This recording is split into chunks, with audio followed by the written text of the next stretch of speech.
कोई कार्य के लिए आप जा रहे हैं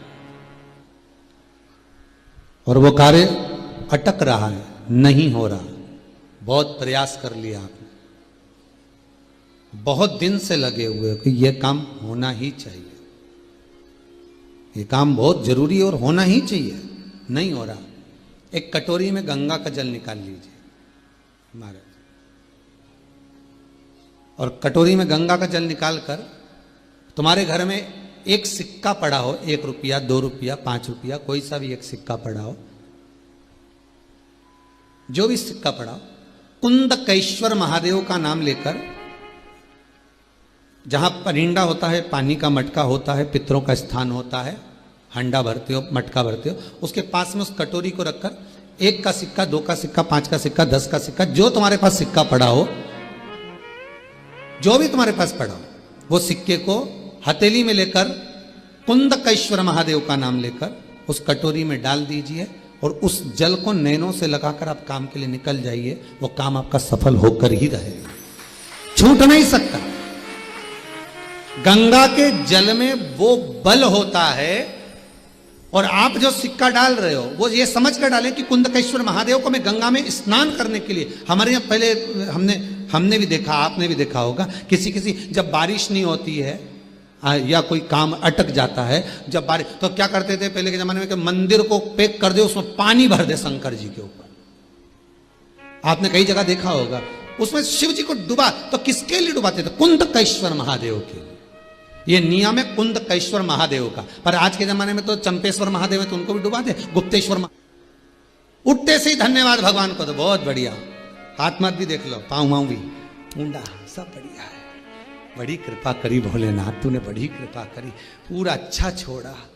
आधी रात के कहीं एक आध हाथ पैर निपटा देता तो तकलीफ हो जाती है, बड़ी कृपा करी। भले कमरे के अंदर भगवान नहीं हो, पर पलंग पर बैठते से सबसे पहले उठो तो उसको धन्यवाद दो। तेरा ही दिया मैंने खाया पिया है, तेरा शुक्रिया है, तेरा शुक्रिया। मुझे भोले बाबा ने बहुत दे दिया है, तेरा शुक्रिया है, तेरा शुक्रिया है। ये जायदाद दी है, औलाद दी है, ये जायदाद औलाद दी है। मुसीबत में हर वक्त इमदाद दी है, मुसीबत में हर वक्त इमदाद दी है। तेरा ही दिया मैंने खाया पिया है, तेरा शुक्रिया है, तेरा शुक्रिया। मेरे भोले बाबा ने बहुत दे दिया, तेरा शुक्रिया है, तेरा शुक्रिया। उसको धन्यवाद देते रहो, हर पल हर घड़ी हर क्षण उसको साधु बात कहते रहो। तेरी कृपा से बैठा हूं, आज चलकर अगर कुबेरेश्वर धाम तक पहुंच गया, टीवी के सम्मुख में बैठकर कथा सुन रहा हूं, बाबा ऐसी कृपा करना, मुझे पलंग पर मत पटकना, मुझे खटिया पर मत पटकना, मुझे किसी हॉस्पिटल में ले जाकर मत पटकना। जब तक ये श्वास चले तेरा भजन करती रहूं, जब तक ये श्वास चले शिव महापुराण की कथा सुनती रहूं। भले फिर अंत समय में जाऊं ना जाऊं ये उसके हाथ में है, पर तेरा स्मरण कर कर मर।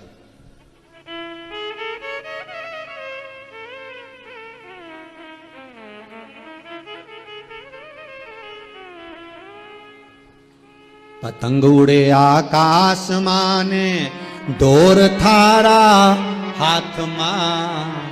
ये वाले भी सोचते रहे हमारे पास भी वही माल, कपड़ा भी हमारे पास एक जैसा, पान की दुकान भी हमारी एक जैसी, चाय की दुकान भी हमारी एक जैसी, फिर इसी की क्यों चले?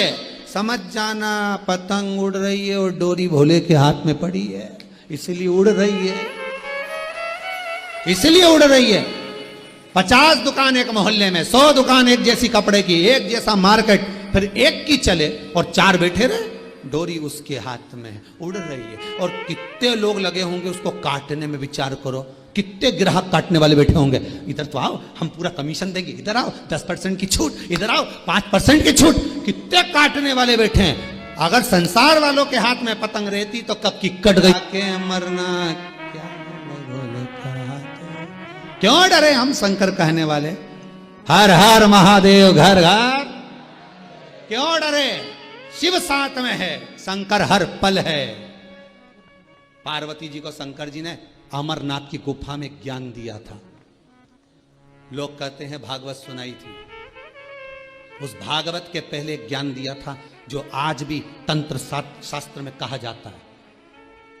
पार्वती जी का वो ज्ञान में, तंत्र शास्त्र में उसको पूजा जाता है। आज भी जो पार्वती को शंकर भगवान ने ज्ञान दिया था, 10 विद्याओं को बिठाकर जो ज्ञान प्रदान करता, उसमें पहला ज्ञान था पार्वती जब मनुष्य माता के गर्भ में रहता है तो एक पिंडी के रूप में रहता है। वो पिंडी नहीं होती, हर माता के गर्भ में शंकर स्वयं विराजमान होता है, स्वयं शिव बैठा हुआ है। उसको समझने वाला चाहिए। तब मनुष्य शंकर ही तो है, ये मानव है क्या? शिव।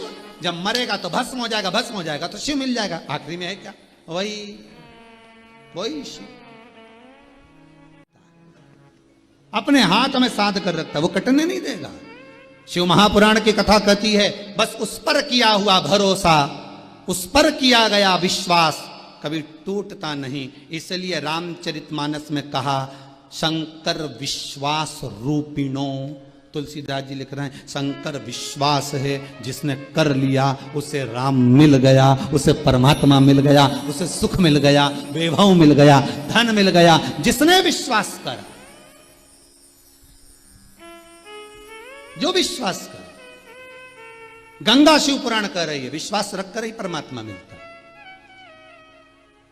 मानो तो मैं गंगा माहूं, ना मानो तो मानो तो मैं गंगा माहूं, ना मानो तो बेटा। 12 ज्योतिर्लिंग पर वही गंगा है। सोमनाथ चंद्रदेव भी अभिषेक कर रहे हैं तो गंगा के जल से। मल्लिकार्जुन श्रीशैलम में कार्तिक अभिषेक कर रहे हैं तो गंगा के जल से। महाकाल गंगा का जल मेरे महाकाल राजा का भी सुख प्रदान करता है। ओमकारेश्वर स्वयं नर्मदा का तट भी वो गंगा का जल का ही प्रमाण देता है। छिपरा भी गंगा का जल का प्रमाण। मानो तो मैं माहूं, ना मानो तो बेटा। मानो तो मैं गंगा माहूं। ये गंगा शिव महापुराण का आखिरी भजन है। गंगा के साथ में 12 ज्योतिर्लिंग का स्मरण करते हुए केदारनाथ जो गंगा शिव महापुराण की कथा को सुन रहे हैं, आपके भीतर दिल में जो शिव बैठा है उसमें भी गंगा विराजमान है।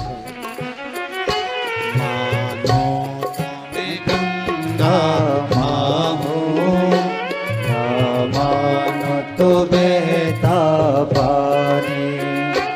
मानो तो मैं गंगा माहूं, मानो तो बेटा पानी। ये शिव महापुराण की कथा, ये गंगा शिव महापुराण की कथा। मैं गंगा माहूं, ना मानो तो बेटा पानी। मानो तो मैं गंगा माहूं, ना मानो तो बेटा पानी। जो स्वर्ग नदी धरती को याद आ रहा, दुख की घड़ी में जब भगवान याद आ रहा हो तो वही श्रेष्ठ मित्र।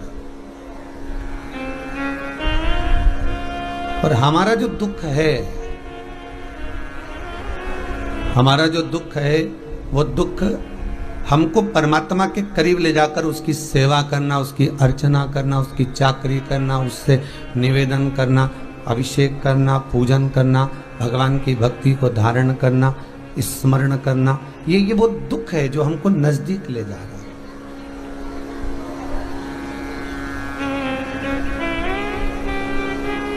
ईश्वर के करीब ले जाने वाला, ईश्वर के पास ले जाने वाला केवल एक दुख है। उसके सिवाय कोई परमात्मा के पास लेकर भी अगर चले गया तो मन उचिष्ट होकर वापस आ जाएगा।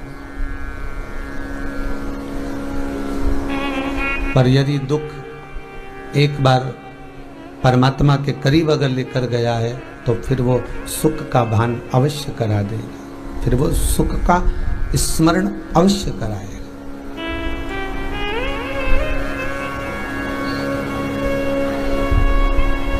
60,000 काकाओं का 60,000 काका जब शांत हो गए तो भागीरथ महाराज उस दुख को देखकर कि 60,000 काका शांत हो गए, उनके उद्धार के लिए मुझे कुछ करना पड़ेगा।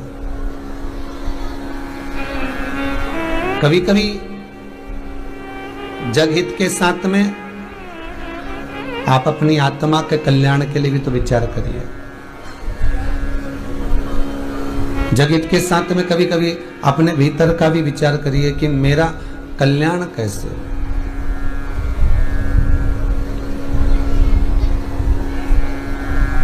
जिससे इस जीवन को सुख का आनंद प्राप्त हो। वो कहते ना, भगवान मेरे इस जीवन का कल्याण ना जाने कब होगा, जिससे सुख शांति मिला करती वह ज्ञान ना जाने कब होगा, वह ज्ञान ना जाने कब होगा, जिससे इस आत्मा को सुख मिले, जिससे इस आत्मा को शांति मिले। हम केवल शरीर के सुख की बात कर रहे हैं। ऐसी का रूम मिल जाए, डनलप का गद्दा मिल जाए, खूब खाने के लिए चकाचक मिल जाए तो ये शरीर का सुख है, ये इंद्रियों का सुख है। और इस सुख में जो आनंद नहीं है, इस सुख में कुछ फल नहीं है, इस सुख में कोई आनंद की अनुभूति नहीं है। सुख भीतर का है। एक राजा ने एक सेवक को रखा और सेवक को रखकर कहा कि जाओ। अब सेवक तो था पर सुंदरता नहीं थी उसमें, बहुत ज्यादा कोई सुंदरता उस सेवक में नहीं है।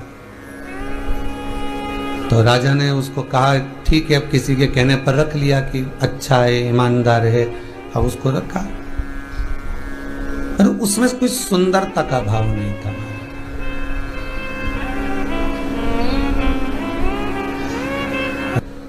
सेवक गया, सोने के कलश में, सोने के गिलास में, सोने के पात्र में जल लेकर आ गया।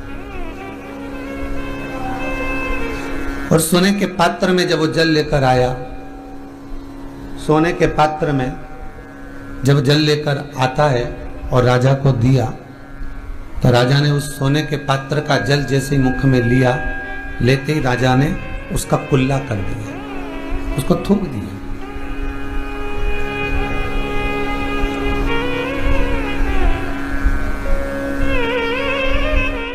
सोने के पात्र का जो जल था, राजा ने उसको थूक दिया।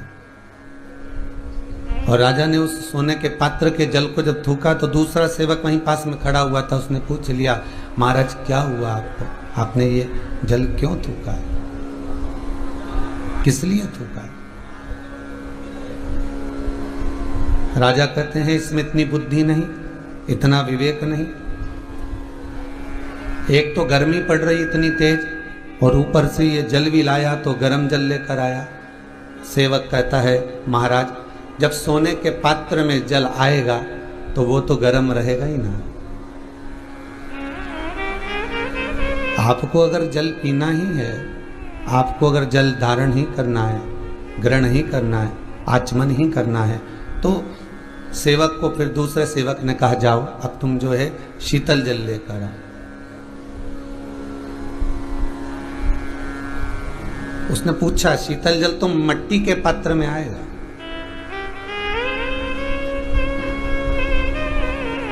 और मिट्टी के पात्र में अगर शीतल जल आएगा, और मैं मिट्टी के पात्र में शीतल जल लेकर आ गया, और वो शीतल जल मैंने मिट्टी के पात्र में अगर राजा को दिया, शीतल जल अगर मैंने मिट्टी के पात्र में राजा को प्रदान किया, तो राजा का अपमान नहीं होगा? फिर राजा का भी तो अपमान हो सकता है। सेवक ने कहा नहीं, जाओ राजा के लिए शीतल जल लेकर आओ। सेवक ने सेवक की बात मानकर और मिट्टी का पात्र लेकर गए, और मिट्टी के पात्र में जल लेकर आए, और उस जल को लाकर दिया। राजा ने पिया, कंठ को थोड़ी शीतलता प्राप्त हो गई।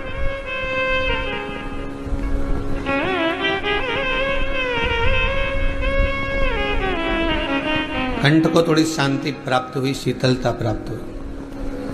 अब विचार करिएगा जरा, हृदय चित्त में उतारिएगा, सोने के पात्र में भी वही जल था और मिट्टी के पात्र में भी वही जल था। सोने के पात्र में भी वही जल है और मिट्टी के पात्र में भी वही जल है। बस अंतर इतना है कि सोने के पात्र का जल थोड़ा तप गया था, गर्म हो गया था, और मिट्टी के पात्र का जो जल था वो शीतल हो गया था। पात्र वही, स्वर्ण में थोड़ा सा गर्म हो गया, मिट्टी में थोड़ा शीतल हो गया। बस वही चित्तवृत्ति कह रही है कि जल वही है, भगवान वही है। उस परमात्मा को पाने के लिए कोई मिट्टी का भी पात्र होगा, कोई स्वर्ण का भी पात्र होगा। उसी परमात्मा को पाने के लिए कहीं मिट्टी का पात्र है, कहीं सोने का पात्र है। अब बस ग्रहण करने वाला चाहिए कि वो ग्रहण कैसे करता है, ग्रहण करने वाला चाहिए कि उसको सुख का भान कैसे होता है। ग्रहण करने वाला उसको कैसे ग्रहण कर रहा है दिखा दे तो वो श्रेष्ठता नहीं है। उसमें कोई सुख का भान नहीं है, उसमें कोई आनंद का भान नहीं है, उसमें कोई रस का भान नहीं है। महाराज बस शीतलता का भाव रखना है तो मिट्टी के पात्र जैसे स्वयं को शीतल रखना पड़ेगा, स्वयं को शीतल। और स्वयं की जब शीतल, महाराज महाभारत के अंतर्गत स्पष्ट किया गया, राजा सूर्यवंश की कथा में स्पष्ट किया गया कि राजा सगर की 2 धर्म पत्नियां थी। कितनी पत्नियां हैं? 2। और केवल राजा सगर के लिए ही नहीं कहा। अगर आप श्रीमद् भागवत कथा को उठाकर देखेंगे तो उत्तानपाद की भी 2 धर्मपत्नियों का वर्णन आता है, सुनीति और सुरुचि। एक नीति का मार्ग प्रशस्त करती है, एक रुचि का मार्ग प्रशस्त करती है। एक नीति को दर्शाती है, एक रुचि को दर्शाती है।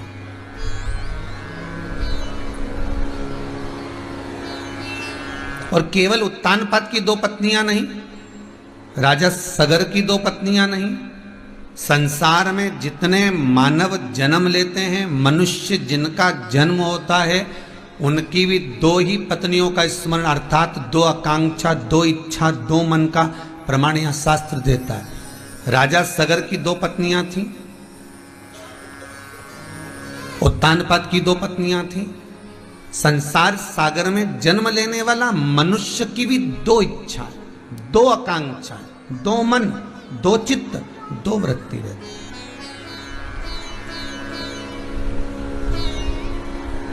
जितने आस्था चैनल पर कथा सुन रहे हो, जितना फेसबुक यूट्यूब पर आप कथा श्रवण कर रहे हैं, आपकी भी दो इच्छा, दो आकांक्षा, दो मन, दो चित्त, दो वृत्ति। एक मन कहेगा चलो कथा चालू होने वाली है, टीवी चालू कर लो। दूसरा मन कहेगा रुक जाओ अभी, तो 2 बजने में देरी है, जब तक 1 कप चाय बना लो। नीति का मन कहता है कि कथा चालू कर लो, रुचि का मन कहता है कि थोड़ा रुक जाओ।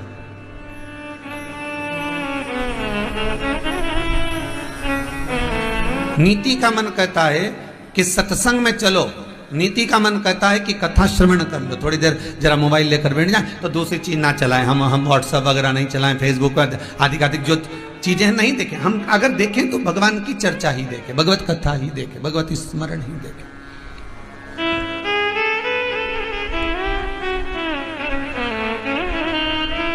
एक नीति का पथ है, एक रुचि का पथ है।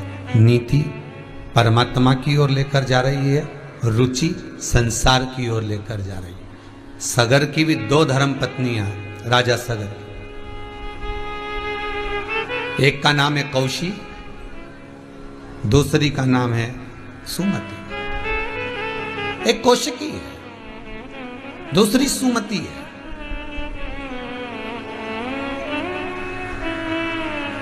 उत्तानपाद की भी 2 धर्म पत्नियां थी, सुनीति और सुरुचि। नीति और रुचि से वर्णन किया गया ध्रुव जी महाराज की कथा में, नीति और रुचि से, और यहां कौशिकी और सुमति से वर्णन किया गया।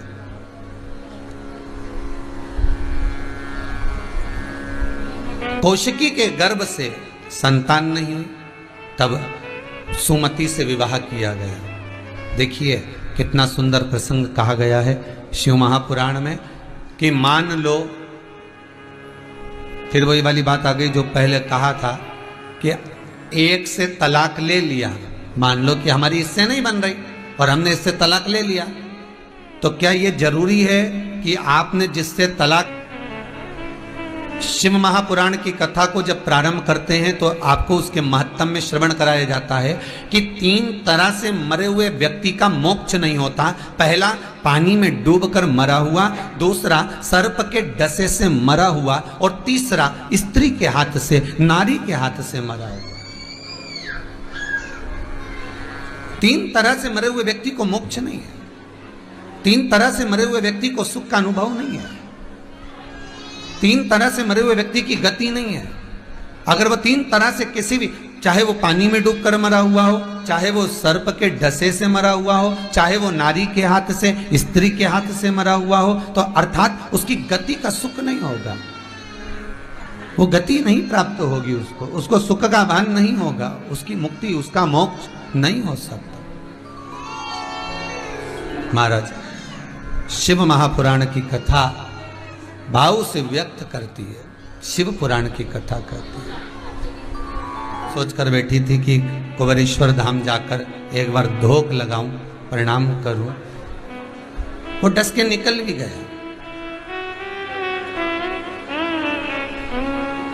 और उसने डसा, इलाज भी हो गया, सुख भी मिल गया, मैं जीवित भी रह गया। अब हो सकता है थोड़ा बहुत कष्ट तो हाथ में रहेगा, क्योंकि विष तो विष होता है, विष तो विष है। शिव महापुराण में वासुकी नाग की एक कथा आती है, शिव महापुराण में एक शेषनाग की कथा आती है, भागवत कथा में तक्षक नाग की कथा आती है। शास्त्रों में, पुराणों में, भगवान शंकर की पावन कथा में, चाहे भागवत कथा हो, चाहे राम कथा हो, चाहे कृष्ण कथा हो, चाहे शिव कथा हो, इन कथाओं में जो सर्प की कथा है, जो सांप की कथा है, उसको आने का कारण क्या बताया। अर्थात सर्प हमारे पूर्वजों में भी आते हैं, सर्प हमारे पितरों में भी गिने जाते हैं। सर्प का जो भाव कहा गया है वो कोई साधारण नहीं है। कभी अगर मौका मिलेगा और आगे योग बनेगा तो, जैसे अभी गंगा शिव महापुराण की कथा चल रही है, श्रावण के महीने में नाग पंचमी भी आती है, तो बाबा अगर कृपा करे और बाबा की कृपा हुई तो आने वाली जो कथा रहेगी वो वासुकी नाग शिव महापुराण की कथा को बचाने का मन है कि वासुकी नाग शिव महापुराण की कथा बचे। और वो वासुकी नाग शिव महापुराण की कथा नहीं, गाड़ी चलते में जो सर्प गाड़ी के नीचे मर जाता है उसकी गति और आपकी गति में क्या अंतर आना चाहिए। कौन से शिव मंदिर के अंदर कैसा सांप होना चाहिए।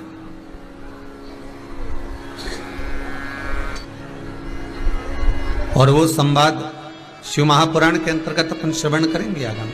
तो यहाँ जो शिव चरित्र कह रहा है, जो शंकर भगवान का चरित्र कह रहा है, शिव का जो चरित्र वर्णन कर रहा है, तो यहाँ भागीरथ बाबा की चित्तवृत्ति में, भागीरथ जी महाराज के मन में ये बात, ये प्रसंग सम्मुख में आ गया कि ये 60,000 जो राख के ढेर बने हुए हैं, ये 60,000 राख के ढेर प्रकट का कारण क्या है। कभी कभी आपके भी तो चित्तवृत्ति में आया होगा कि ये 60,000 राख के ढेर कैसे प्रकट हो गए।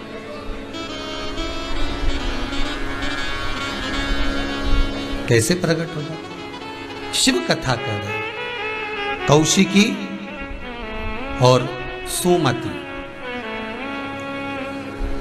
दो आकांक्षा, दो इच्छा, दो मन, दो चित्त, दो वृत्ति एक सत्य मार्ग की ओर ले जा रही है, एक गलत मार्ग की ओर ले जा रही है।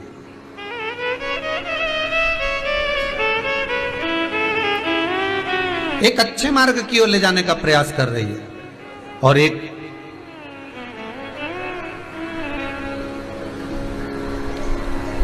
गलत मार्ग की ओर ले जाने का प्रयास कर रही है। जैसे सुकरात, एक बार सुकरात निकलकर समुद्र के तट पर से जा रहा था। सुकरात समुद्र के किनारे से निकलकर जा रहा था। एक छोटा सा बच्चा खड़ा था और बच्चा हाथ में कटोरा लेकर, प्याला लेकर, वो बच्चा रो रहा था। उसके हाथ में कटोरा है, उसके हाथ में प्याला है और कटोरा लेकर, प्याला लेकर वो बच्चा रो रहा है। तो सुकरात ने पूछा, हे बालक, तुम इस कटोरे को देखकर, इस प्याले को लेकर क्यों रो रहे हो। तो बच्चा कहता है, मेरे रोने का कारण केवल इतना सा है कि यह सारा की सारा समुद्र मेरे प्याले में नहीं आ रहा।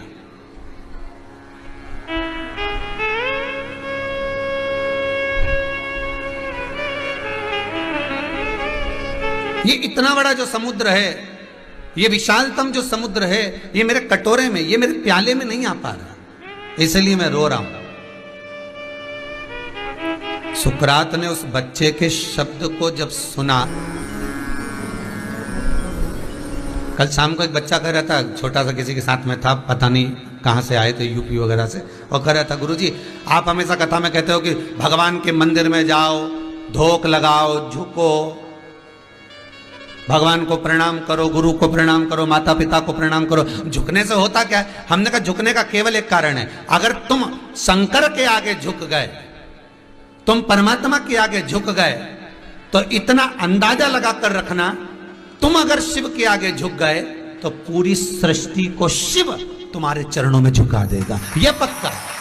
अगर आप शिव के सम्मुख में झुकते हो, आप शंकर के सम्मुख में झुक रहे होते हो, आप परमात्मा के पास झुक रहे होते हो, तो संपूर्ण विश्व को परमात्मा झुका सकता। अगर आप झुके हो तो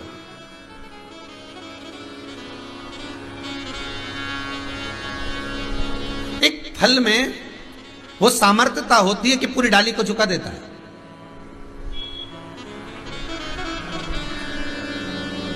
एक फल पूरी डाली को झुका देगा, उसकी ये सामर्थ्यता है।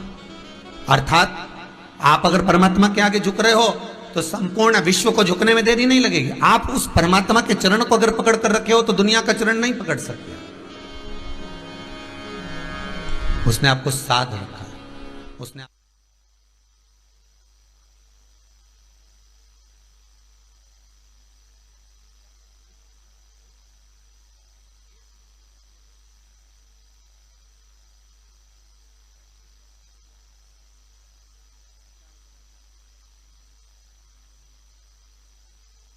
मन हो गए, पीली कलर की पहनूं कि लाल पहनूं, मन तो अब मन तो हुआ कि नहीं हुआ।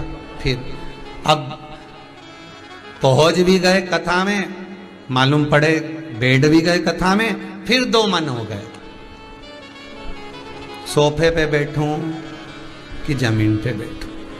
फिर दो मन हो गए, मंदिर में गए सोमवार के दिन शिव जी का पूजन करने के लिए, तो सबसे पहले क्या करो, मन से विचार कर कर जरा विचारिएगा। शिव मंदिर में जा रहे हो, तैयार भी हो गए, चोटी भी कर ली, पानी का लोटा भी भर लिया, कलश भी भर लिया, डलिया भी ले ली, उसमें बेलपत्री धतूरा सब पूजन का चोपड़ा चंदन चावल सब रख लिया, इत्र वगैरह सब, पंचामृत का सामान भी रखा, दूध की बोतल भी रखी, सब रखा कि मैं ले जाऊंगी, कलश में निकाल लूंगी, डाल दूंगी, भगवान सब कुछ तैयारी कर दे।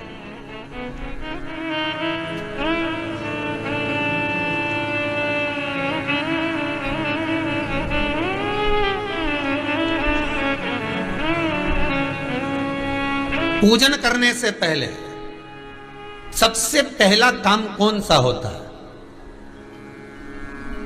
जब आप अकेले पूजन कर रहे हो, पति के साथ कर रहे हो या अकेले कर रहे हो, उस समय पर कोई विद्वान ब्राह्मण नहीं है आपके साथ में, कोई अभिषेक कराने वाला ब्राह्मण तुम्हारे साथ में नहीं है, और मंदिर रोज के पंडित जी को लेके जाओगे? अरे बोलो तो नहीं। जितने लोग आस्था पर श्रवण कर रहे हो, जितने फेसबुक यूट्यूब पर श्रवण कर रहे हो, मंदिर क्या आप रोज पंडित जी को लेकर जाते हो या पंडित जी से कहकर जाते हो कि हम मंदिर जा रहे हैं तुम वहां पर आ जाओ? नहीं। और ना मंदिर में जो पंडित जी होगा वो भी तुम्हारी पूजन में शामिल नहीं होगा, वो तो अपना प्रसाद बांटेगा, बेलपत्री देगा, तुलसी देगा, पंचामृत देगा, चरणामृत देगा, प्रसाद देगा कि तुम्हारे लिए खड़ा रह के मैं पूजन कराएगा। वो तो तुम भैया लोटा भर के पानी लाओ, कलश लाओ, चढ़ा। अब तुम तो, तुम्हारा तो रोज का नहीं है, अब रोज पंडित जी को तुम थोड़ी दक्षिणा दोगे कि पंडित जी मंदिर का हमारे रोज पूजन कराएगा, तुम रोज 100 रुपया ना 50 रुपया दें, तो तुम इतना भी नहीं करोगे, 10 रुपया नहीं करो तुम रोज का, तो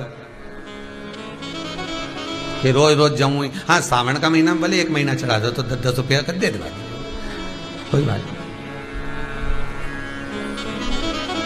ज्यादा होगा तो हो जाए, पर बाकी का समय तुम तो रोज मंदिर जाओ, रोज दर्शन करने जाओ। सबसे पहला भरा हुआ पानी का लोटा लेकर, कलश लेकर जाती है, और उसको देखकर कोई व्यक्ति निकल कर चले जाता है, तो जिस काम के लिए जाता है वो काम सफल हो जाता है। कई लोग कहते हैं गुरुजी आपने कह कर मंदिर का पानी बंद कराकर लोग अपने अपने घर से पानी ले जाने लगे शंकर जी के मंदिर में चढ़ाने के लिए, पर आपके पानी चढ़ाने से कितनों का फायदा कि भले 15 घर छोड़कर, 20 घर छोड़कर, 1 मोहल्ला छोड़कर, 1 सोसाइटी छोड़कर, 1 कॉलोनी छोड़कर मंदिर दूर होगा। आप जब पानी का लोटा लेकर जाओगी, भरा हुआ पात्र लेकर जाओगी, ना जाने कितने लोग रास्ते में से निकल कर जा रहे होंगे, आपका मुख देख कर जाएंगे, भरा हुआ पानी का कलश देख कर जाएंगे, तो बेचारा जिस काम के लिए जा रहा होगा उसका काम सफल हो जाएगा, उसकी दुआ तुमको लगेगी, उसकी दुआ तुमको प्राप्त होगी। अब पहले क्या करती थी? मंदिर का ही लोटा, मंदिर का ही पानी, सिर पे पल्लू लेके हर हर महादेव, बस शिव जी के चढ़ा रही और इतने प्रेम से रिझा रही। अब फ्री का पानी था तो 1 लोटे में मन भी नहीं माने, क्योंकि फ्री की चीज मिल जाए तो 1 लोटा में माने गई। खुद के घर की शादी और दूसरे के घर की शादी में अंतर होता है जी। खुद के घर की शादी में तो जरा सा भी सामान फेंकना नहीं चाहिए, जरा सा।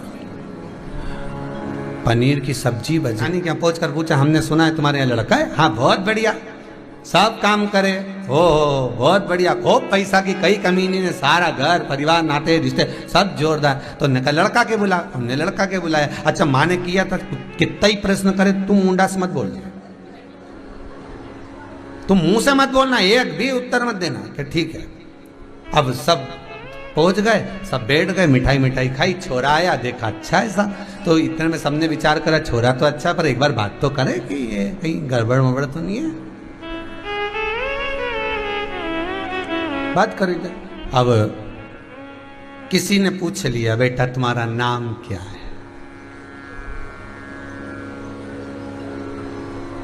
तुम्हारा नाम क्या? अब इसको मना करा था मत बोलना, परंतु ये बोल दिया फूलचंद। 5 मिनट तक तो फू फू करा, उसके बाद बोला फूलचंद।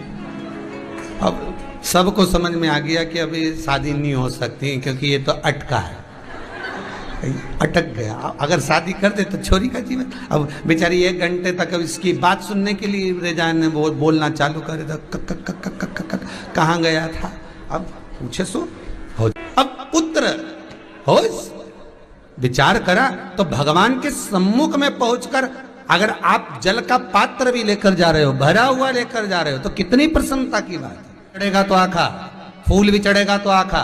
भगवान को कोई चीज खंडित नहीं चढ़ती, शिव जी को जल भी चढ़ेगा तो पूर्ण। जिस जल को चढ़ाने के लिए लेकर गए उसको बचा कर नहीं लाना है शिव मंदिर में से, संपूर्ण लेकर के आना है। जो शिव जी को जल चढ़ाया उसका चरणोदक 2 बूंद उसमें डालकर, बस वो 2 बूंद का थोड़ा सा भाग, क्योंकि भगवान के चरण की रज जब हमारे घर में प्रवेश करेगी तो हमारा आत्म कल्याण तो स्वतः ही हो जाएगा। शिव करुणा कर ही देंगे। पर कई लोगों की आदत रहती है, और आपने भी गलती करी होगी, गए होगे चढ़ाकर भी आए होगे, पूरा पानी भी उंडेल कर आए होगे, चढ़ा भी दिया, छोड़ भी आए, पर लेकर नहीं आए होगे। कई लोग गलती कर जाते हैं और फिर बाद में कहते हैं हम तो इतने साल से पूजन कर रहे हैं, भगवान हमारी सुन ही नहीं दिया। तो भगवान के मैं तो तैयार बैठा, पर तू नवा के चली जाए, लेके तो कहीं जाए ही नहीं। भगवान भी तो सोचे ही सोचे।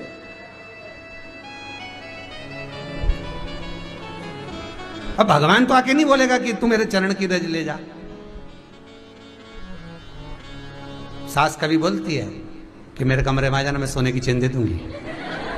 वो तो बहू को कहना पड़ता है, मम्मी चेन अच्छी लग रही है, बहुत जोरदार चेन लग रही मम्मी, और आपके गले में तो इतनी अच्छी खुल रही है, पर मेरे तो गला में भी लगेगी तो अच्छी मम्मी, एक आधा पहन के देखूंगी। चले जाएंगे तब तक उसमें पटक कर रखेगी, क्यों? क्योंकि उसमें उसकी बरकत है। उसी तरह जल चढ़ाने के बाद हम जब लेकर आते हैं पात्र के अंदर, ये उसमें उसकी बरकत है। गर्ग संहिता में दूसरी चीज कही, उसको भी समझ लीजिए। गर्ग संहिता में कहा गया, जब आप घर से जल लेकर जाते हो भरकर, तो ये सृष्टि की जितनी नदियां हैं, पृथ्वी पर जितनी नदियां विद्यमान हैं, जितने तालाब, जितने सरोवर, जितने कुंड, जितने विराजमान हैं, उन सारे तीर्थों का जल जब आप घर से लेकर निकलते हो तो वो तीर्थ का संपूर्ण जल आपके कलश में आ जाता है। और जब आप उस जल को शिव पर समर्पित कर देती हो और 2 बूंद चरणादक लेकर जब जाती हो, तो शिव महापुराण, गर्ग संहिता, पद्म पुराण कहती है वो जल साधारण नहीं रहता, वो गंगा जल बनकर तुम्हारे घर को पवित्र करने के लिए पहुंच जाता है। वो पवित्र गंगा जल बन जाता है, उसको लेकर प्रवेश कर जाता, उसको लेकर पहुंच जा।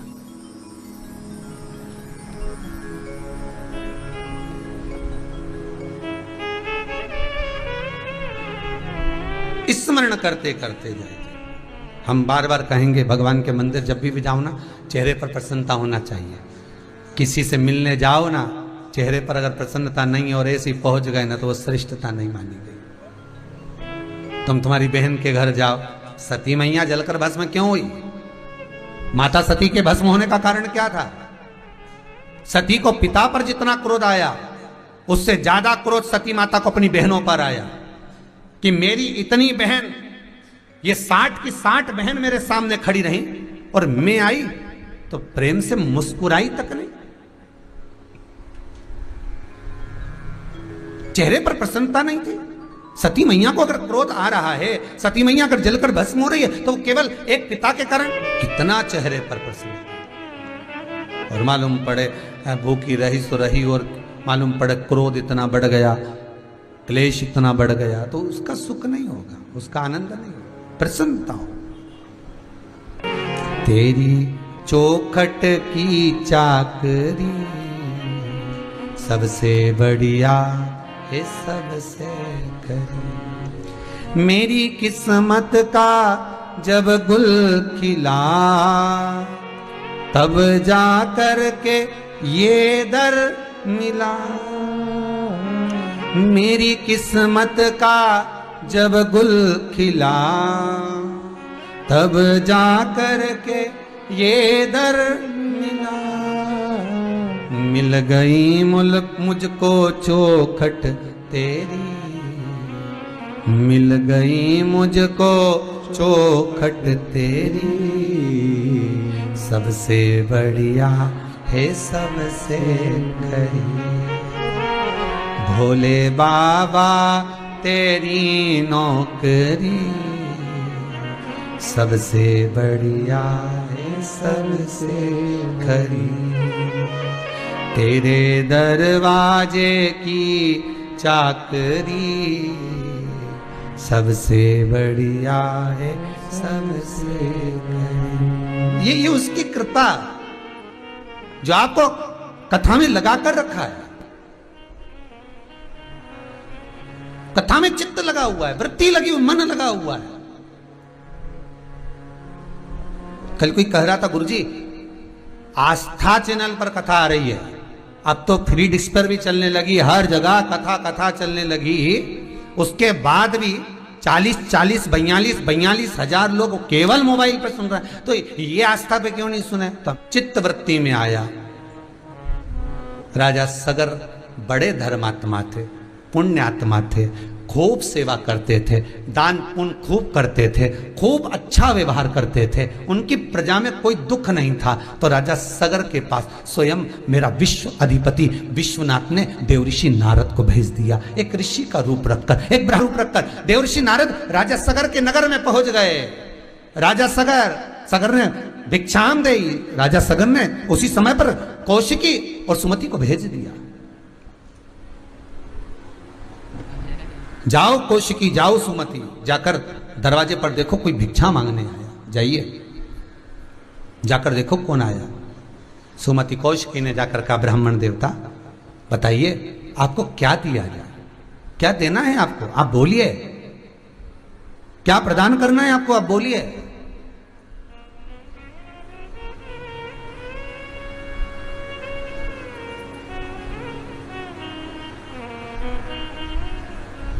हम आपको क्या दे सकते हैं?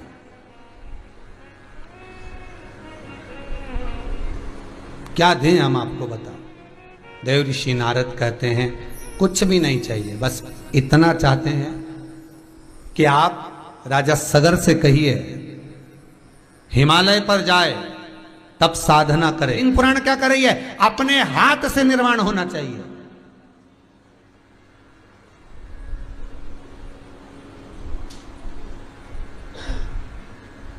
वो एक राम जी का एक भजन गाया था ध्यान है, हाथ से कर मंदिर निर्माण।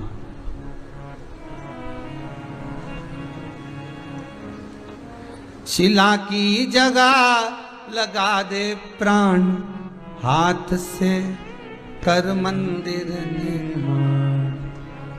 वो कहे तो ये क्यों कहा कि अपने हाथ से निर्माण करो? हम तो कई बार कहते हैं सभी लोगों को कि प्रयास करा करो कि बन सके इन हाथों से, तो सत्कर्म करते चलो। ये बड़े बेकार हैं, इनके पास कोई काम नहीं, डेंटिंग पेंटिंग और चरवा के सिवा कई काम नहीं इनके पास।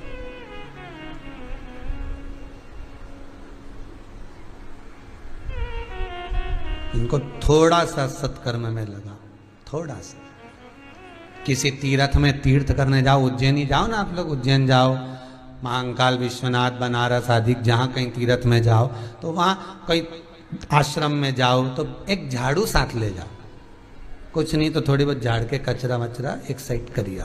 कचरा अपने जाके थोड़ा, झाड़ू भी नहीं ले जाओ तो 2-4 कहीं पॉलीथीन पड़ी दिख जाए, कहीं गाय खा जाएगी तो बेचारी के कैंसर हो जाएगा, 2-4 पॉलीथीन उठा के डस्टबिन में डालिए।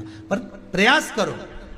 शिव पुराण कहती है कि शंकर के मंदिर में मात्र पोछा लगा दो, झाड़ू लगा दो, कचरे को उठाकर, निर्माल्य को उठाकर समर्पित इधर एक कोने में ले जाकर रख दीजिए, उसका भी फल हजारों लाख गुना, हजारों लाख गुना उसका फल है। दुश्मन भी तुम दिल से ही तो पालती हो, हृदय से, इसलिए तो दुश्मन भी तुम्हारे सामने बार बार आ जाता, बार बार उसकी याद आती, बार बार उसकी बात आती, क्योंकि तुम दिल से याद करती तो तुरंत सामने। ऐसे तुम दिल से कभी परमात्मा को भी तो याद करो, एक आध दिन भगवान को याद करो, परमात्मा को याद करो दिल से, परमात्मा तुम्हारे सामने सम्मुख में आकर खड़ा हो जाएगा, नंदी लेकर, पार्वती को लेकर, गौरी शंकर बनकर तुम्हारे सामने खड़ा मिल जाएगा। दिल से याद करो, हृदय से, वो प्राप्त होगा। देरी नहीं रही महाराज।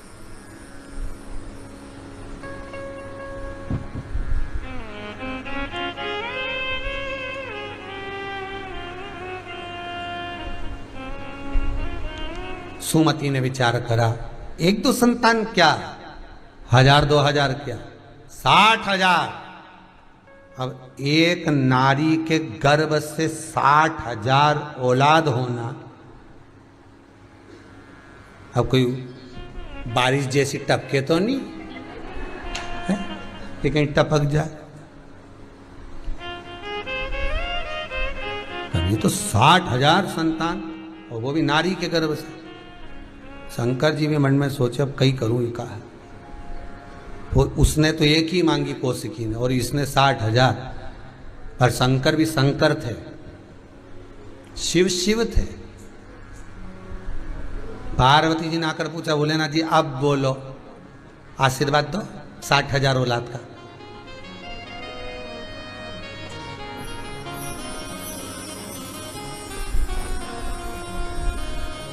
तो आशीर्वाद दो।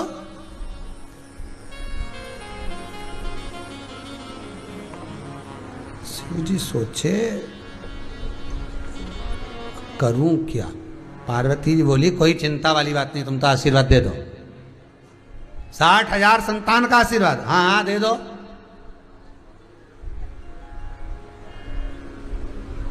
तुमने भगवान कृष्ण के यहां भी तो आशीर्वाद दिया था।